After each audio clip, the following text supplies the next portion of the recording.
What's up, team? Alright, I can't hide it. I'm a huge Fed fan. And this week we saw Roger Federer back on court and he played a tiebreaker against Casper Ruud. So we've got to break it down, right? It's just a tiebreaker, so we'll kind of recap the whole thing and go through the tactics. Let's dive in. Alright, point number 1, 0-0. Ruud is serving. And it starts with opening position 3-3-2-4. Casper serves on the deuce side into Roger's backhand.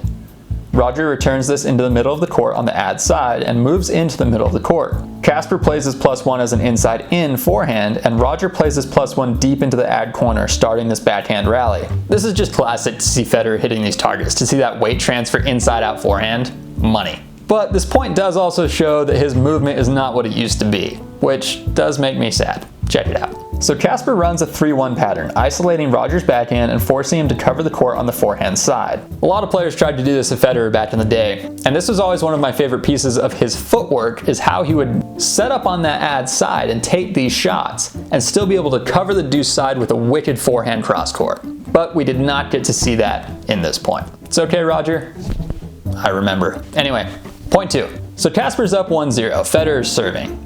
And this point is going to challenge his north and south movement instead of his lateral east to west movement. And this is a little more linear, so it's probably a little easier on his knee. Let's check it out. This point starts with opening position 5-3-4-8. Federer serves into the body on the ad side, and Casper returns cross into the middle of the court. Federer hits this flawless +1 deep into the ad corner, which created a short response from Ruud. And look how early Federer is getting up to this ball. And I love to see it. Federer plays a backhand slice approach shot, and then finishes with an overhead to the open court. And I don't know if it's just me, but I feel like that backhand slice approach is kind of fading out of style these days, and I love it.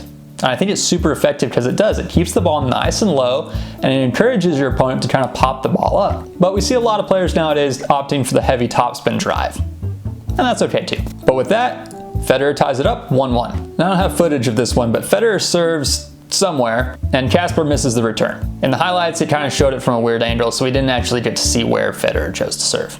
Kind of a bummer. But that puts Federer up 2-1. And now Casper is serving again. Here we see opening position 6-3-3-4. Casper serves wide to the backhand, Roger returns cross into the middle of the court, and Ruud plays his first ball deep cross, keeping it kind of tucked into the middle here. Roger then takes this as a backhand, aiming deep into the ad corner and opening up the point. Casper sees the point opening up here, and he plays his backhand kind of wide. Federer is there in plenty of time, and he hits a slice drop shot, kind of bringing Ruud in. Ruud plays this shot to the open court, and Roger anticipates that, so he gets a look at a pass, playing it cross as Ruud guesses line. Love to see the tactics here, and Roger is up 3-1. And here we get a double fault from Casper, making it 4-1, giving Roger a 3-point lead. But then Roger serves and misses a backhand +1, so then it goes to 4-2, and it keeps things kind of where they were. And now Federer is serving again, and we see something very familiar, and that is an ace up the tee, which brings us to 5-2 for Fed. And in true champion fashion, Federer didn't disappoint on this next ball. Ruud serves wide,